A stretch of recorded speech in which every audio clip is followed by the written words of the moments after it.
안녕하세요 여러분, 이현정입니다. 우리는 지금 식품기사를 공부하고 있습니다. 이번 시간에는 제2과목 식품화학 중에 식품의 일반 성분 및 저장, 가공 중 변화에 대해서 해볼 텐데요. 이 중에서도 우리는 지질에 대해서 한번 해보도록 하죠. 지질에 관련된 키워드는 지질부터 해서요. 지방산 3패, 자동산화가 있습니다. 지질, 또 다르게 영어로 리피드라고 하는 것은요. 탄소, 수소, 산소, 3원소로 구성이 되어 있고 물에는 용해되지 않는데 유기용매에는 녹는, 유기용매에 용해되는 유기물 전부 다 총칭을 하고 있습니다. 지질 중에는 트리글리세라이드라고 하는 것이 대부분을 차지하는데요. 그럼 트리글리세라이드가 뭔지를 이해를 하시려고 하면 이 지질의 구조를 좀 보셔야 됩니다. 지질이라고 하는 것은 글리세롤은 한 분자, 지방산은 하나 또는 세 개의 분자가 서로 결합을 해서 지질이 만들어지는데요.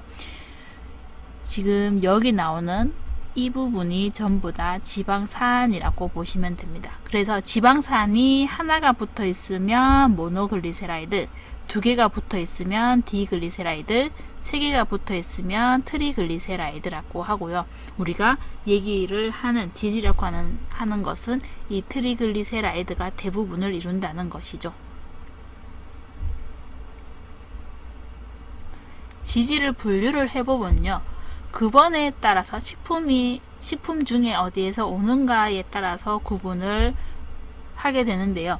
먼저 동물성이냐 식물성이냐 라고 하게 되죠. 동물성이라고 하는 지방은 실온에서 고체인 것이 많죠. 그래서 이것들은 일반적으로 포화지방산 함량은 높은 것으로 알려져 있습니다. 그리고 식물성 지방 같은 경우는 실온에서 액체인 것들이 많죠. 이것 같은 경우는 불포화지방산 함량이 높은 것으로 알려져 있죠. 그런데 물론 예외는 있습니다. 동물성 지방에서 예외는 어유가 있죠.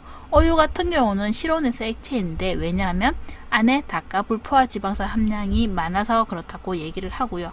그리고 식물성 지방인데도 불구하고 팜유나 야자유 같은 경우는 실온에서 고체입니다. 왜냐하면 포화 지방산 함량이 높거든요. 그래서 불포화 지방산 함량이 많으면 많을수록 좀 액체로 가고 포화지방산 함량이 많을수록 고체로 간다라고 보시면 될 것 같습니다. 그리고 나오는 부분이 이제 유지를 구분을 하는 거죠. 유지를 분류를 하면 천연유지냐 가공유지가 있는데 가공유지 마가린 쇼트링 같은 경우는 트랜스 지방에서 한번 얘기를 할 것이고요. 그리고 천연유지로 있는 게 우리가 방금 얘기한 식물성 유지와 동물성 유지라고 구분을 합니다. 그런데 여기서 말하는 유지라는 것 있죠. 유지라고 하는 것은 유는 일반적으로 우리가 얘기를 하면 오일, 액체 성분을 얘기를 하고요. 그 다음에 지라고 하는 것은 팻, 고체 성분을 많이 얘기를 합니다. 그래서 여기서 식물성 유라고 하는 것은 실온에서 액체인 것, 식물성 지라고 하는 것은 실온에서 고체인 것, 동물성 유와 동물성 지도 마찬가지죠. 그리고 식물성 유 같은 경우는 요오드가에 따라서 건성유냐 반건성유냐 아니면 불건성유냐 라고 구분을 할 수가 있죠. 이것은 불포화도가 높고 그리고 공기 중에 방치하면 표면이 서서히 건조하면서 피막을 만드는데 그 정도에 따라서 건성이냐 반건성이냐 불건성유냐 라고 구분을 할 수가 있고요. 건성유 같은 경우는 요오드가가 130 이상, 그리고 반건성유 같은 경우는 요오드가가 100에서 130, 그리고 불건성유는 요오드가가 10이라고 이야기를 합니다. 아니 100 이하라고 이야기를 합니다. 그리고 여기서 말하는 요오드가라고 하는 것은요. 이중결합이 많으면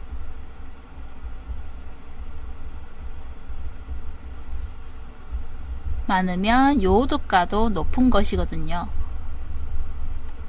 그리고 다르게 얘기를 하면 불포화 지방산이 많으면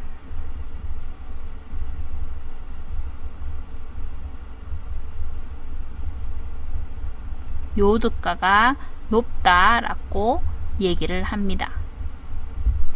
그래서 보시면 나오는 올레이게시드의 경우에는 탄소수는 18개인데 비해서 이중결합의 수는 1개 이고요. 그 다음에 여기 리놀레닉 애시드 같은 경우는 탄소수가 18개인데 이중결합은 2개인 것이 되고요. 그리고 리놀레닉 애시드 여기 있죠. 이것 같은 경우는 탄소수가 18개인데 이중결합은 3개가 됩니다. 그래서 이중결합의 수가 많으면 많을수록 요도가는 높고 건성유로 가는 것을 확인할 수 있는 것이죠. 다음으로 구성 성분에 따라서 다시 지방을 구분을 하면요. 중성 지질이냐, 복합 지질이냐, 아니면 유도 지질이냐고 구분을 할 수가 있습니다. 단순 지질에는 중성 지방이 있고 왁스가 있고 콜레스테롤, 에스테르가 있는데요. 우리가 보통 유지 또는 지방이라고 하는 것은 중성 지방이죠. 포화 지방산 함량이 많을수록, 그리고 고급 지방산 함량이 많을수록 녹는 점이죠. 녹는 점은 높고, 그래서 상온에서 고체 상태로 나타나게 됩니다. 제가 이 유와 지 같은 경우는 앞서서 설명을 드렸던 것이고요. 그리고 복합지질 같은 경우는 지방산이 글리세롤 외에 다른 성분이 함유하고 있는 건데, 인이랑 붙어 있으면 인지질, 당이랑 붙어 있으면 당지질, 황이 붙어 있으면 황지질, 단백이 붙어 있으면 지단백질, 그리고 스핑고리피드, 스핑고신을 기본 구조로 가지고 있으면 스핑고리피드라고 얘기를 하는 것이고요. 그 다음에 유도지질이라고 하는 것은 단순지질과 복합지질의 가수분으로 생성되는 물질을 지용성 용매로 추출한 것인데, 뭐 유리지방산 아니면 스테로이드류, 지용성 비타민 같은 애들이 들어가게 되는 거죠. 그래서 여러분들이 지금 나와 있는 이 부분, 그러니까 분류 부분 있죠. 지질의 분류 부분 같은 경우는, 구분 같은 경우는 문제를 푸실 때 여기 나온 것처럼 뭐 복합지질이 아닌 것은 이런 식으로 묻는 경우가 많거든요. 그래서 여러분들은 그 다음에 있는 지질의 분류와 특징이라고 하는 이 표 있죠. 이 표에 보시면 단순지질, 복합지질, 유도지질이 어떤 종류가 있고 예로는 어떤 것들이 있습니다 라고 하는 것이기 때문에 한번 눈에 익혀두시면 이런 식으로 분류하는 문제는 풀 수 있을 것이라고 생각이 듭니다. 다음으로 나오는 것이 지방산입니다. 지방산은 구조는 이렇게 생겼고요. 짝수계의 탄소 원자가 직세상으로 결합을 하고 말단의 카르복실기가 지금 요 끝에 있는 COOH 있는 이 부분이죠. 카르복실기가 한 개가 결합한 것인데, 여기 말하는 짝수계의 탄소 원자를 우리가 구조식을 표현할 때는 R이라고 표현한 부분입니다. 그래서 여기 R이라고 하는 것은 알킬기라고 얘기를 하고 기름에 녹는 부분입니다. 기름에 녹으니까 기름이랑 친하다고 친유기, 아니면 물이랑 안 친하다고 소수기라고 얘기를 하고요. 카르복실기 같은 경우는 물에 녹는 부분이죠. 그래서 얘는 친수기라고 이야기를 합니다. 지방산도 구분을 하는데요. 지방산을 먼저 이중결합이 있나 없나, 그거를 다르게 얘기를 하면 포화도에 따라서 분류를 하게 됩니다. 포화도에 따라서 분류를 하면 이중결합이 없는 것이 포화지방산, 그리고 이중결합이 1개 이상 존재하게 되면 불포화지방산이라고 이야기를 합니다. 그래서 포화지방산은 앞에 나왔지만 뭐 동물성 유지에 많은 것이라고 보시면 되고요. 탄소수가 증가를 할수록 물에도 높게 오르고 융점은 상승을 하게 되죠. 그리고 불포화지방산 같은 경우는 식물성 유지나 어유에 많이 들어있는 것으로 탄소수가 같은 포화지방산에 비해서 융점이 낮아서 소화에 좀 용이하다는 것이 있습니다. 그래서 불포화지방산의 경우에는 불포화지방산이 많이 함유를 할수록 상온에서 액체이고요. 이중결합의 수가 많으면 많을수록 난용성이 됩니다. 그리고 이 이중결합이라고 하는 것은 많이 존재하면 존재할수록 산패가 더 빠르게 됩니다. 단일 결합보다 이중 결합의 경우가 좀 더 구조상 깨지기가 쉽거든요. 그래서 산패가 더 빠르게 되는데, 대두유나 이런 것들은 불포화 지방산 함량이 높기는 높지만 산패는 현저하게 느리게 되는 거죠. 그 이유는 식물성 유지에 들어있는 천연 항산화제 때문입니다. 그 예가 참깨, 세사몰 같은 것이 있죠. 그리고 불포화 지방산을 다시 구분을 하면 이중결합이 하나냐 아니면 2개 이상이냐에 따라서 단일이냐 다가로 닭가냐라고 구분을 하게 되고요. 그 예가 지금 올레산, 리놀렌산, 아라키돈산 같은 것들이 있죠. 그래서 여기에 보시면 옆에 조그맣게 있기는 합니다만 포화지방산과 앞에서 했던 포화지방산과 불포화지방산의 대표적인 그 예고요. 그리고 여러분들이 옆에 나와 있는 C의 16의 0이라고 하는 것은 탄소수가 16개인데 이중결합은 없는 것이라고 표현을 제가 했습니다. 그러니까 여러분들도 시험에 치러 가시기 전에 이 정도는 눈에 익혀두시면 아마 도움이 될 것 같습니다. 그래서 그 예를 보시면 스테아릭 애시드 같은 경우는 탄소수가 18개의 이중결합이 없는 것이라서 이중결합이 없는 모습을 확인할 수 있으시고요. 그리고 올레 애시드 같은 경우는 이중결합이 1개죠. 1개 있는 것을 확인할 수 있으시고, 그리고 리놀레익 애시드 같은 경우는 이중결합이 2개죠. 이중결합이 2개라서 여기 2개 있는 것을 확인할 수가 있습니다. 그리고 이 이중결합이 어디에 있느냐 위치에 따라서 분류를 할 수 있는데 그게 바로 오메가 지방산입니다. 우리가 오메가3, 오메가6, 오메가9으로 구분을 할 수 있고요. 이런 식으로 오메가3라고 표현을 하기도 하고 아니면 N3라고도 표현을 하기도 합니다. 그리고 오메가 지방산 같은 경우는 알킬기, 말단에 탄소부터 변호를 붙여서 오메가 1, 2, 3으로 가게 되거든요. 보시면 여기에 있는 얘는 리놀레익 애시드고 리놀레익 애시드는 오메가 6에 들어가게 되는데 여기 이 알킬기 말단에서부터 번호를 붙이게 되고요. 1번, 2번, 3번, 4번, 5번, 6번에 제일 처음 이중결합이 존재하게 됩니다. 그리고 제일 처음 존재하는 이중결합 몇 번 탄소에 붙었느냐? 오메가6에 붙었으니까 얘는 오메가6 지방산으로 들어가는 것이죠. 그래서 리놀렌산이나 EPA, DHA 같은 경우가 전부 다 오메가6에 들어가는 것이고요. 그리고 리놀렌산이나 아라키돈산 같은 경우는 오메가6에 들어가는 것이고요. 제가 아까 말씀 잘못드렸죠. 리놀렌산이나 EPA나 DHA는 오메가3에 들어가는 것이고 리놀렌산이나 아라키돈산 같은 경우는 오메가6에 들어가는 것이고 올레익 애시드 같은 경우는 오메가9에 들어가게 됩니다. 그리고 이중결합이 붙어있는 탄화수소 사슬의 입체 배치에 따라서 분류를 하기도 하는데요. 그게 바로 시스형이냐 트랜스형이냐입니다. 천연에 존재하는 불포화 지방산의 대부분은 시스형 구조입니다. 모두가 시스형인 것은 아니고 대부분이 시스형 구조이고요. 이중결합이 많을수록 굵고 꺾인 곳이 커지게 되죠. 그런데 거기에 비해서 트랜스형 불포화 지방산은 직선 구조로 들어가고요. 천연 유지의 수소를 첨가해서 경화시킨 마가리나 소토닝 제조하는 과정에서 많이 생성이 되죠. 그래서 시스형 같은 경우는 이렇게 이중결합이 있는데 같은 방향으로 수소가 들어가게 되고요. 그리고 트랜스형 같은 경우는 이중결합이 있는데 이렇게 의자형처럼 탄소에서 수소가 붙게 되죠. 그래서 여기에서 똑같은 올레익 애시드인데 시스형 같은 경우는 이렇게 들어가 있는 것을 확인할 수 있으시고요.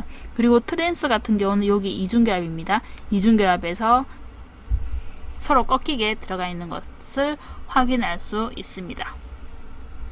그리고 필수지방산이라고 하는 것이 있는데요. 영양상 필수적인데 체내에서 합성을 할 수 없거나 합성을 하더라도 그 양이 불충분하기 때문에 식품으로 섭취해야 하는 것으로 이렇게 3가지가 있습니다. 그래서 보시면 리놀렌산 같은 경우가 오메가3가 되고요. 그리고 리놀렌산 같은 경우는 오메가6, 그리고 아라키도닉 애시드 같은 경우도 역시 오메가6가 되죠. 그래서 우리 몸에서 체내에서 대사를 할 때는요, 일반적으로 오메가6가 들어오면 탄소수는 점점 더 연결을 해서 더 긴 지방산은 합성이 가능하다고 이야기를 합니다. 그래서 리놀레익 오메가3 지방산인 리놀레닉 애시드가 들어온다고 해도, 리놀렌산이 들어온다고 해도 이것이 대사가 되어서 EPA나 DHA가 합성은 가능하다는 소리죠. 그래서 아라키도닉 애시드 같은 경우는 리놀렌산에서 합성이 가능합니다. 그래서 교제에 따라서 필수 지방산에서 빼는 경우도 있습니다. 이 아라키도닉 애시드 같은 경우는. 그런데 뭐 클래식하게 이렇게 세 가지를 필수 지방산으로 보기 때문에 저희도 이거 세 개는 보고 가시면 좋겠습니다. 그래서 그리고 필수 지방산 내 구조상의 특징은 이중결합 사이에 메틸렌기가 한 개씩 포함이 된다는 것이죠. 이것이 바로 메틸렌기죠. 이중결합 사이에 메틸렌기가 하나씩 들어가 있다는 것입니다. 여기까지가 지방산이었고요. 저희는 다시 지방산이 결합된 지질 형태인 단순 지질과 복합 지질과 그리고 유도 지질에 대해서 다시 한 번 더 보도록 하죠. 단순 지질 같은 경우는 분자 중에 극성인 부분은 없고 전부 다 비극성으로 물의 불용인 것인데요. 유지는 대부분 어떤 형태요? 트리글리세라이드라고 하는 형태입니다. 그리고 중성지질을 그래서 트리글리세라이드라고 그냥 다 퉁쳐서 얘기를 하기도 하죠. 이것은 단순 트리글리세라이드라고 단순 크리세라이드와 혼합 트리글리세라이드로 구분을 할 수가 있는데요. 단순 트리글리세라이드 같은 경우는 R1, R2, R3가 다 같은 것, 그리고 이것 중에 하나라도 다르거나 두 개가 다르거나 세 개가 다르거나 다 다르면 혼합 트리글리세라이드라고 얘기를 합니다. 그리고 식용유의 경우에는 융점이 낮은 것이 좋습니다. 융점이 낮은 것이 반건성유입니다.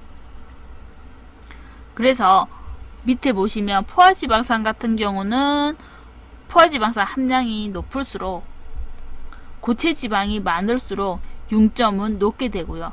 불포화지방산 함량이 높을수록 액체지방이 낮을수록 융점은 낮게 되죠. 그래서 우리는 식용유의 경우에는 불포화지방산이 많은, 그래서 융점이 낮은 액체지방을 주로 사용을 하고 있는 것이죠. 다음으로 왁스류인데요. 왁스류 같은 경우는 영양원이지는 않습니다. 비영양원인데 표면 보호나 수분 증발 방지 이런 작용을 해서 광택제나 공업제로 사용을 많이 하고요. 그것을 구분을 하면 식물성이냐 동물성이냐 꼭 구분을 할 수 있는데, 식물성 같은 경우는 식물의 잎이나 과일의 표피에 들어있는 광택, 왁스 성분이죠. 이런 것들이 있어서 식물체의 외피도 좀 보호를 하고 미생물 침입도 방지를 하고 수분 증발도 방지하는 것이 있습니다. 동물성 왁스로는 벌꿀에 있는 밀랍이나 아니면 경랍 같은 것이 있습니다. 다음으로 복합지질의 경우는 보시면 인지질, 당지질, 지단백 이렇게 제가 뽑았는데요. 인지질 같은 경우는 글리세롤, 지방산, 인산 이런 것들을 생성하는 지방질이고요. 구분을 하면 레시틴과 카팔린이라고 하는 것이 대표적으로 있습니다. 그리고 당지질이라고 하는 것은 동물의 뇌나 신경조직에 많이 함유되어 있는 것인데요. 세레브로사이드나 아니면 강글리오사이드라고 하는 것이 존재를 하게 되고요. 그리고 지단백질로 있는 것이 여러분들이 VLDL, LDL, HDL 같은 경우는 많이 보실 수 있겠습니다. 다음으로 유도지질이라고 하는 것은 대부분 비검화물입니다. 비검화물로 단순 지질에서 유도되어서 만들어지는 것들이 많은데 스테로이드와 탄화수소를 집중적으로 제가 적어놨죠. 왜냐하면 이것들이 좀 여러분들이 보기위해서 많이 볼 수 있는 것들이거든요. 그러니까 스테로이드 같은 경우는 종류로 하면 스테롤류나 아니면 담즙산이나 비타민 D 같은 것들이 있고요. 그리고 스테로이드 같은 경우는 조직 중에 스테로이드 핵을 가지고 있는 화합물을 전부 다 총칭해서 이야기를 합니다. 그리고 그 중에 스테롤류 같은 경우는 동물성이냐 식물성이냐 라고 구분을 할 수 있는데, 그 중에 동물성인 것은 콜레스테롤이 있는 것이고요. 그리고 식물성인 것은 에르고스테롤 등이 있는데, 비타민 D 전구체로 들어가는 것은 에르고스테롤이라고 보시면 됩니다. 그리고 탄화수소 중에는 상어의 간류에서 처음으로 분리된 탄화수소인 스쿠알렌을 그 예로 들 수 있는 것이죠. 그래서 여러분 이렇게 해서 우리는 지방에 대해서 되게 간단한 것을 배웠습니다. 지방 분류, 그리고 그 분류를 하고 지방산 또 어떻게 분류를 하는가라고 공부를 했는데요. 사실 시험에 나오는 부분은 단순 암기 부분일 수도 있고 그래서 여러분들이 힘들 수도 있습니다만 이것을 분류를 잘 해 두시면 그리고 개념을 잡아 두시면 뭐 특성이나 다른 것들도 공부하기가 조금 더 편해집니다. 구조적으로도 그렇고요. 그래서 여러분들이 한번 정리를 잘 해 두시면 그만큼 시험 푸실 때 조금 더 쉬울 것 같습니다. 그럼 합격을 기원하겠습니다.